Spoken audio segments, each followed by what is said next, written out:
अस्सलाम वालेकुम स्टूडेंट्स। आज हम लोग जो है वो डिस्कस करेंगे लिपिड्स के हवाले से कि लिपिड्स की इंट्रोडक्शन को देखेंगे, फिर देन उसकी थोड़ी सी जो है ना वो क्लासिफिकेशन को डिस्कस करने की कोशिश करेंगे। ऑब्वियसली आप लोगों ने बायोकेमिस्ट्री 1 के अंदर इस टॉपिक को जो है वो डिटेल से डिस्कस किया हुआ है। मैं इसलिए जल्दी से जो है वो इस टॉपिक को थ्रू करूँगा क्योंकि हम लोगों का मेन पर्पस जो इस कोर्स में है वो है जी लिपिड्स के मेटाबॉलिज्म के ऊपर। सो बात स्टार्ट करते हैं जी कि लिपिड्स हैं क्या। लिपिड्स जो है ना वो एक heterogeneous group of water insoluble organic molecules है। हेट्रो मतलब डिफरेंट, जीनियस मतलब डिफरेंट जो है ना वो केमिकल फैमिली से बिलोंग करने वाले। ठीक है, सो ऐसे कंपाउंड का ये ग्रुप है, ऑर्गेनिक कंपाउंड्स का ग्रुप है जो कि वाटर के अंदर इनसॉल्युबल होते हैं। अब इसमें ना बहुत से नॉन पोलर कंपाउंड्स आते हैं, नॉन पोलर सॉल्वेंट्स आते हैं। जैसे अब जिस तरह देखो, सपोज करो हम लोग बात करते थे ना कार्बोहाइड्रेट्स के बारे में पढ़ते थे, तो उसमें हम लोग कहते थे जी कि कार्बोहाइड्रेट्स जो हैं वो एल्डिहाइड्स या कीटोन फैमिली में से बिलोंग करते हैं। ठीक है ना, उसके बारे में हम लोग कहते थे दे आर पॉलीहाइड्रोक्सी एल्डिहाइड्स और कीटोन्स। ठीक है, प्रोटीन्स के बारे में बात करते थे तो प्रोटीन्स के बारे में कहते थे जी हम जी अमाइनो एसिड से मिलके बने हैं। यानी कि एक अमाइनो ग्रुप हो गया, कार्बोक्सिलिक ग्रुप, यानी कि एक या दो फिक्स जो है ना वो केमिकल फैमिलीज थी जिन फैमिलीज से वो बिलोंग करते थे। ठीक है, जबकि यहाँ पर जब हम लोग बात कर रहे हैं लिपिड्स के केस में, तो लिपिड्स के केस में हम लोग कह रहे हैं हेट्रोजीनियस ग्रुप ऑफ एलिमेंट्स। इसमें ईथर्स भी हैं, क्लोरोफॉर्म भी हैं। ठीक है, फिर इसी तरह से वैक्सेस हैं, कीटोन्स हैं, कार्बोक्सिलिक एसिड्स हैं, अल्कोहल्स हैं। ठीक है, सो मल्टीपल और फैमिलीज हैं हमारे पास इसमें, जो कि इस हेट्रोजीनियस ग्रुप का पार्ट बन रहे हैं। सो लिपिड्स में हमारे पास स्टेरॉइड्स हैं, रिलेटेड इसके रिलेटेड कंपाउंड्स हैं। जो प्राइमरीली है वो हमारे पास जो है ना वो फैटी एसिड्स और ग्लिसरॉल से मिलके बना है। स्फिंजोसिन भी जो है उसमें प्राइमरी रोल प्ले करता है। ये है जी मेजर क्लासिफिकेशन। तीन मेजर ग्रुप्स हैं जी, तीन मेजर डिवीजन्स हैं: सिंपल कंपाउंड एंड डिराइव्ड और प्रिकर्सर्स लिपिड्स। ठीक है, सिंपल के अंदर जो है ना हमारे पास फैट्स आते हैं, वैक्सेस आती हैं, अ, जबकि हमारे पास जो कंपाउंड मॉलिक्यूल कंपाउंड लिपिड्स हैं उनके अंदर glycolipids, gangliosides and then phospholipids. Phospholipids की मजीद क्लासिफिकेशन को देखें हम लोग, तो ग्लिसरोफॉस्फोलिपिड्स हैं और स्फिंजोफॉस्फोलिपिड्स हैं। स्फिंजोफॉस्फोलिपिड्स में स्फिंजोमाइलिन जो है वो बड़ा इंपॉर्टेंट रोल प्ले कर रहा है, जबकि जो हम लोग देखते हैं ग्लिसरोफॉस्फोलिपिड्स के अंदर, तो उसमें हमारे पास फॉस्फेटिडाइल फॉस्फेटिडिक एसिड, देन इसी तरह से कार्डियोलिपिन है, प्लाज्मो मेलोजेंस हैं, इसी तरह से प्लेटलेट एक्टिवेटिंग फैक्टर्स हैं, और देन इनकी मजीद आगे से जो है ना वो क्लासिफिकेशन है फॉस्फेटिडिक एसिड और अल्कोहल्स की।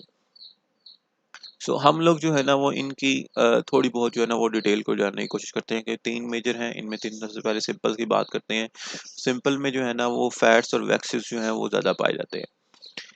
अच्छा, ट्राइसाइल ग्लिसरॉल के बारे में आपने जो है ना वो बहुत सुना हुआ है, एफएससी लेवल से जो है वो आप लोग सुनते आ रहे हो कि इसमें एक बैकबोन जो है वो ग्लिसरॉल मॉलिक्यूल की होती है, और इसके ये जो तीनों हाइड्रोक्सिल ग्रुप्स होते हैं, ये तीनों हाइड्रोक्सिल ग्रुप्स जो हैं वो फैटी एसिड्स के साथ जो है वो लिंक हो जाते हैं।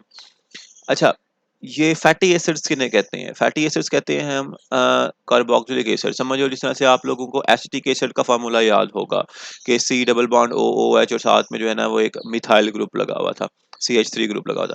अब उस CH3 ग्रुप को उतार के CH2 CH2 CH2 CH2 की लंबी सी चेन्स को लगा दें, तो ये ही जो एसिटिक एसिड था उसकी लंबी सी चेन बनने की वजह से जो है ना उसको हम लोग फैटी एसिड्स कहेंगे, क्योंकि 17-18 मॉलिक्यूल जो है उसके साथ जोड़ दिए जाए CH2 के, तो देन हमारे पास वो जो कंपाउंड बनेगा उसको हम लोग फैटी एसिड के नाम से जानते हैं। ठीक है, सो ट्राई एसाइल ग्लिसरॉल, नाम से ही जाहिर है ट्राई मींस तीन है। अब तीन क्या है जी? एसाइल ग्रुप्स लगने वाले हैं, किसके साथ जी? ग्लिसरॉल के मॉलिक्यूल के साथ। ग्लिसरॉल का मॉलिक्यूल का स्ट्रक्चर ये हमें जो है ना वो नजर आ रहा है। अब एसाइल ग्रुप किसे कहते हैं? कार्बोक्सिलिक एसिड में से अगर हम OH ग्रुप को उतार दें, ठीक है, कार्बोक्सिलिक एसिड में से अगर हम OH ग्रुप को उतार दें, तो ये जो C डबल बॉन्ड O और साथ में CH2 की लंबी सी चेन बनती है, इस पूरे ग्रुप को जो है ना हम लोग एसाइल ग्रुप कहते हैं।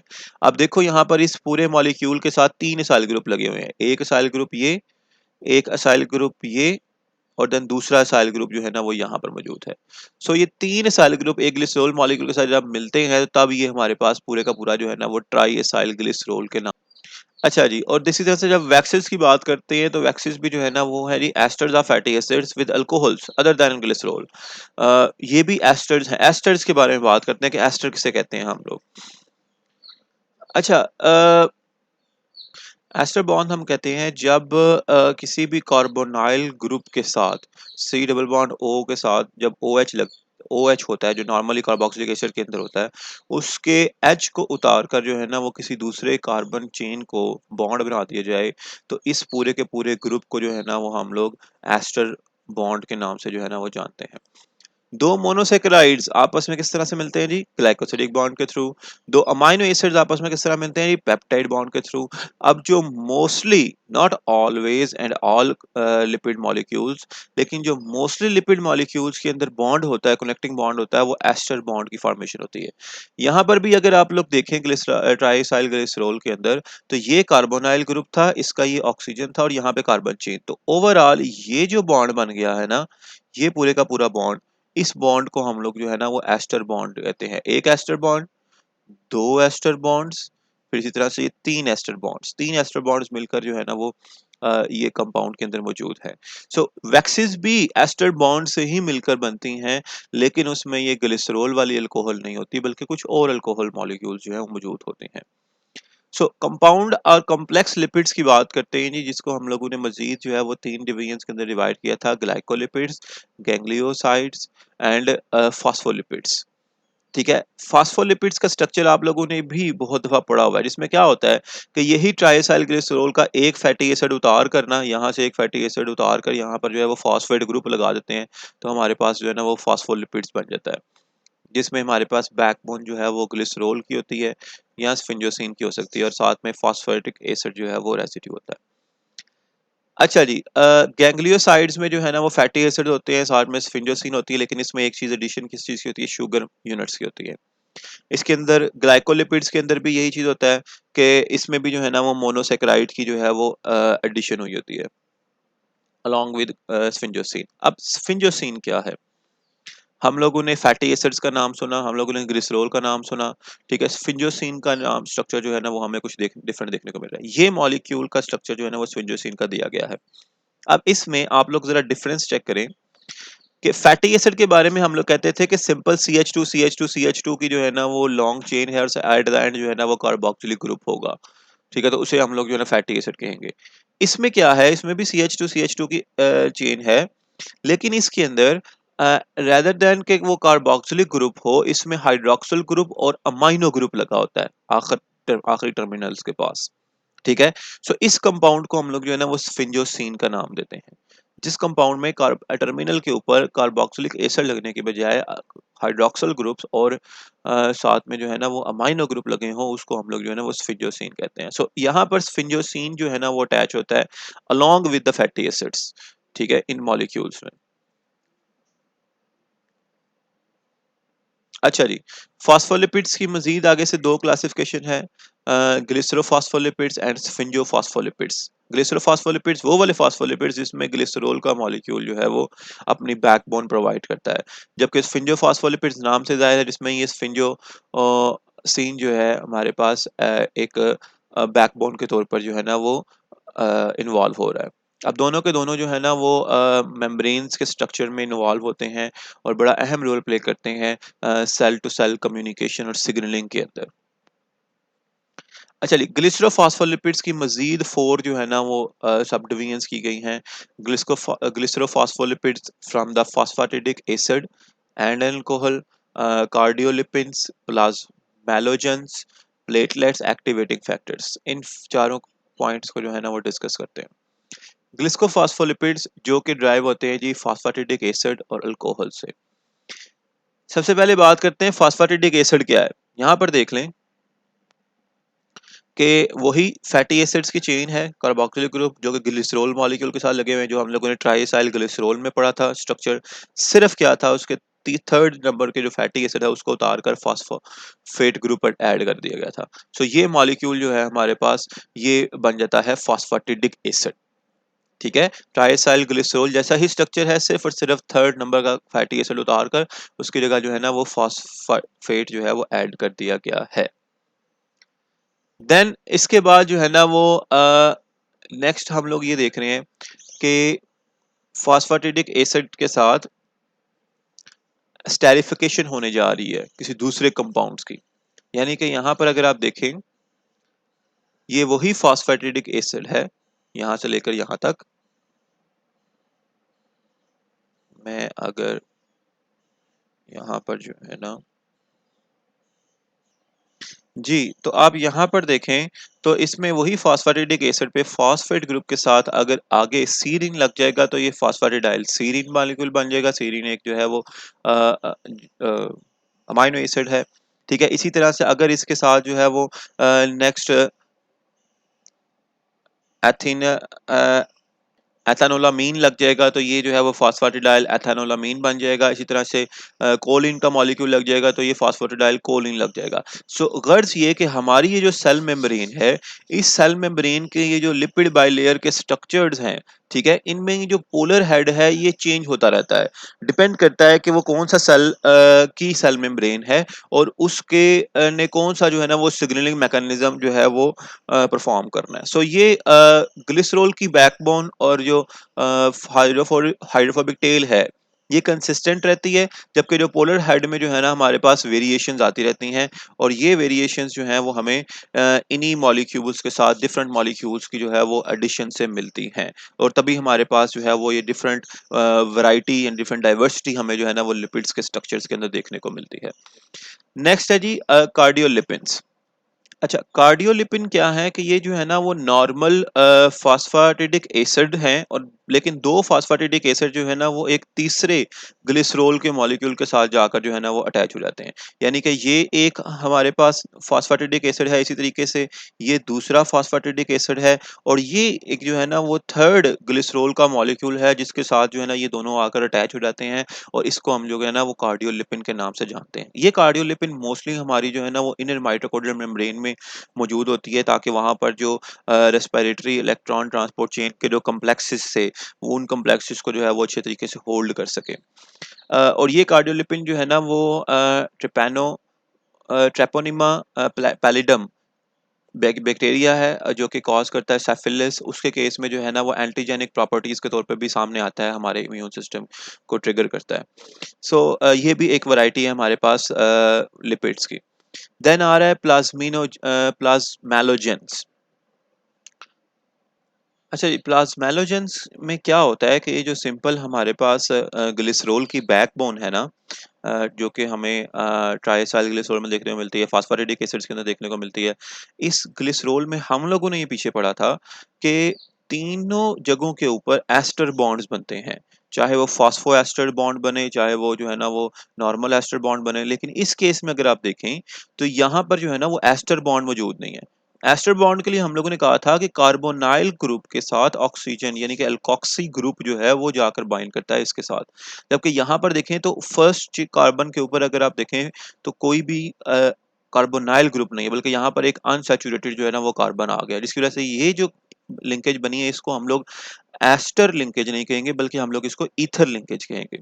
सो ये ईथर लिंकेज की एडिशन की वजह से जो है ना इसको हम लोग प्लाज्मेलोजेंस का नाम कहते हैं। आगे अगेन इसमें भी जो है ना वो वैरायटीज और डाइवर्सिटी जो है वो आती रहेगी, क्योंकि ये फॉस्फेट ग्रुप के साथ आगे फर्दर जो है ना चाहे वो कोलिन लग रहा है, चाहे वो एथेनोलामाइन लग रहा है, कोई भी चीज कंपाउंड लग रही है तो इसकी वैरायटी जो है वो चेंज होती रहेगी, डिपेंड करती रहेगी muscle to sorry cell to cell, क्योंकि सेल की सरफेस के ऊपर जो है ना वो अटैच। जैसे अब ये फॉस्फोटिडाइल कोलिन वाला जो कंपाउंड है इसमें प्लाज्मेलोजेंस के अंदर वो हार्ट मसल्स के अंदर बहुत ज़्यादा अमाउंट में पाया जाता है, जबकि ये जो है वो एथेनोलामाइन वाला जो है ये अबंडेंट है नर्व्स टिश्यूज। सो ये वेरी करता है cell to cell type. Next आ रहा है जी प्लेटलेट एक्टिवेटिंग फैक्टर, जिसको हम लोग जो है ना वो पीएएफ के नाम से भी जानते हैं। ये जो है वो एमएलटी वाले जो हैं वो टेस्ट भी करते हैं इसका, कि किसी पर्सन के अंदर जो है ना वो प्लेटलेट्स की काउंट कितना है और वो किस हद तक जो है ना वो क्लॉटिंग जो है वो क्लॉगिंग जो है वो कर सकता है आफ्टर बाउंडिंग। अच्छा जी, ये भी जो है ना वो डिफरेंट सेल्स के अंदर जो है वो रिलीज होता है और डिफरेंट सेल्स की जो है ना वो रिसेप्टर के ऊपर बाइंड करता है थ्रोम्बोटिक और एक्यूट इन्फ्लेमेटरी इवेंट्स के थ्रू, ताकि जो है ना उसके अंदर वो जो वाउंड हीलिंग का प्रोसेस है उसको इंश्योर कर सके। ये करता क्या है जी कि ये प्लेटलेट्स की एग्रीगेशन करता है न्यूट्रोफिल्स को एक्टिवेट करता है, मैक्रोफेजेस को एक्टिवेट करता है। ये न्यूट्रोफिल्स मैक्रोफेजेस जो है ना, ये एक्चुअली एनगल्फिंग सेल्स हैं, जो कि पैथोजेंस को या डिस्ट्रॉयड सेल्स को या डैमेज सेल्स को जो है ना वो ख़त्म कर कर उनको जो है उनको नुकसानदेह इफेक्ट से जो है ना वो बचाते हैं। ठीक है, और साथ ही साथ ये जनरेट करता है सुपर ऑक्साइड रेडिकल्स, जिसकी वजह से उस लोकल एरिया पे जहाँ पे इंजरी हुई है वहाँ पे कोई भी अगर बैक्टीरिया पेनिट्रेट करने की कोशिश करता है तो उसकी जो है ना वो डेथ हो जाती है। और ये ब्लड प्रेशर को भी जो है ना वो लोअर करता है, खास तौर पे हेल्पफुल रहता है जब इंजरी के केस में हमारे पास आता है। अच्छा जी, one of the most potent bioactive molecules known causing effect at concentration as low as 10 to the raise by minus 11 molecule per liter। और यही वजह है कि प्लेटलेट्स जो है वो इतनी ज़्यादा अमाउंट में हमें जो है वो मौजूद ज़रूरत नहीं होती इसकी हमारी बॉडी के अंदर। अच्छा जी, सिग्निफिकेंस ऑफ फॉस्फोलिपिड्स की बात करते हैं कि क्या सिग्निफिकेंस है हमारे पास फॉस्फोलिपिड्स की। फॉस्फेटाइल कोलिन्स जो है वो लंग्स के सर्फेक्टेंट्स को बनाने में जो है ना वो इन्वॉल्व है। लंग्स के सर्फेक्टेंट्स की वजह से ही हम लोग जो है वो अपनी ऑक्सीजन को एयर से एब्जॉर्ब करवा पाते हैं इनटू आवर ब्लड। ठीक है, और अगर ये सर्फेक्टेंट ठीक तरीके से ना बना हो तो डेथ्स जो हैं वो हो सकती हैं, जो कि अक्सर 7 मंथ बॉर्न जो होते हैं उनके अंदर सर्फेक्टेंट्स की इमेच्योर डेवलपमेंट की वजह से जो है ना उनकी डेथ हो जाती है।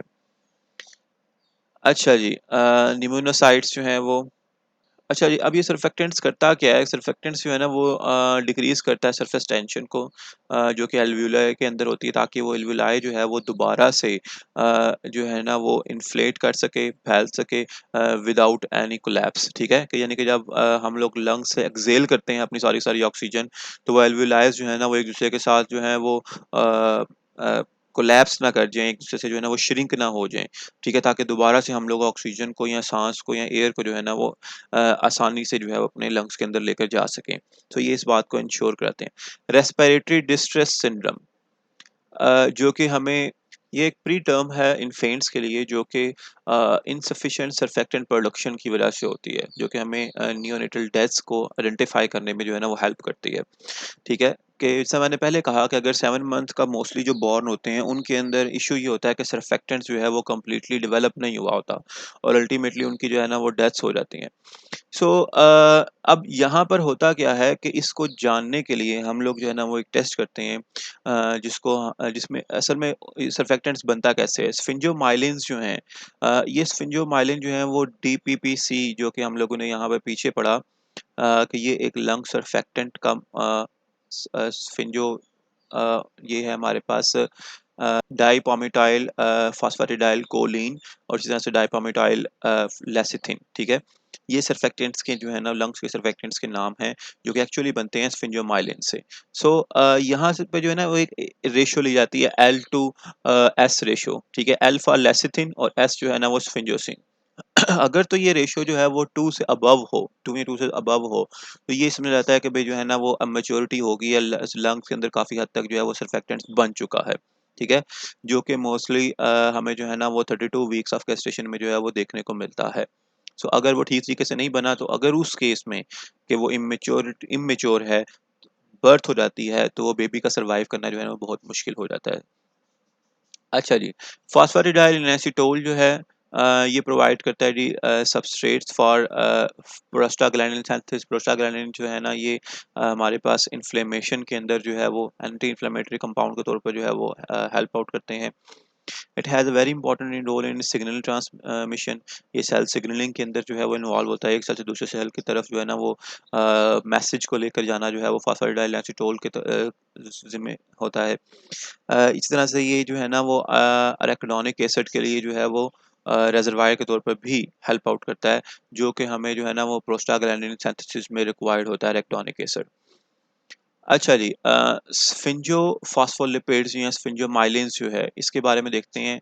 इसमें स्फिंजोमाइलिन अमाइनो एसिड्स, अमाइनो अल्कोहल्स स्फिंजोसिन के साथ जो है ना वो बैकबोन के तौर पर अब सर्व करता है as compared to glycerol. Normally हम लोग देखते हैं कि यहाँ पर जो है ना वो ग्लिसरॉल का मॉलिक्यूल अटैच होता है, जबकि यहाँ पर जो है ना हमारे पास वो स्फिंजोसिन का मॉलिक्यूल अटैच है। ठीक है? अब स्फिंजोसिन का मॉलिक्यूल जो है वो किस स्फिंजोसिन का मॉलिक्यूल और अल्कोहल में ग्लिसरॉल में क्या डिफरेंस था? ग्लिसरॉल में हम लोग यहाँ पर देखते थे कि इसके साथ जो है ना वो तीनों कार्बन्स के साथ OH OH ग्रुप लगा होता था। जबकि यहाँ पर अगर आप देखें तो इसके जो एक साइड के ऊपर OH ग्रुप लगा हुआ है, लेकिन इसके OH ग्रुप के ऊपर फैटी एसिड नहीं अटैच हुआ। फैटी एसिड जाके डायरेक्टली जो है ना वो CH के साथ अटैच हुआ है। दूसरा यहाँ पर इसकी हाइड्रॉक्सिल ग्रुप सेकंड के ऊपर है ही नहीं, वहाँ पर अमाइनो ग्रुप है, जिसके साथ आकर जो है ये न्यू फैटी एसिड आके अटैच हुआ है। ठीक है? सो इस तरह से ये जो स्ट्रक्चर बन रहा है, जो आपको लाइट ग्रीनिश कलर का नज़र आ रहा है, ये एक्चुअली जो है ना वो स्फिंजोसीन मॉलिक्यूल का बैकबोन है, जो कि सर्व कर रहा है इन स्फिंजोफॉस्फोलिपिड्स के अंदर। अच्छा जी, ये बात हम लोगों ने बता दी।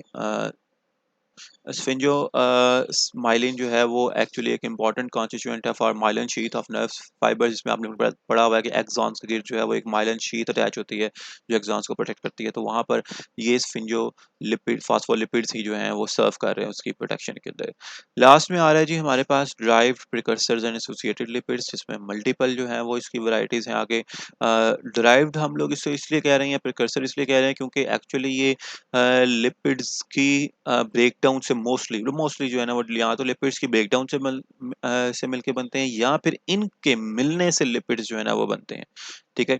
जिसमें डायसाइल ग्लिसरॉल आ रहा है, फैटी एसिड्स हैं, अल्कोहल है, सिरोल्स हैं। सो ये सारे के सारे जो है ना वो ड्राइव्ड कैटेगरी के अंदर जो है वो फॉलो करते हैं। होप सो कि यहाँ तक आपको समझ आई होगी। जिससे कि समझ नहीं आई प्लीज़ जो है वो इसको कमेंट्स में पूछिएगा। लाइक और सब्सक्राइब करना मत भूलिएगा। अल्लाह हाफ़िज़।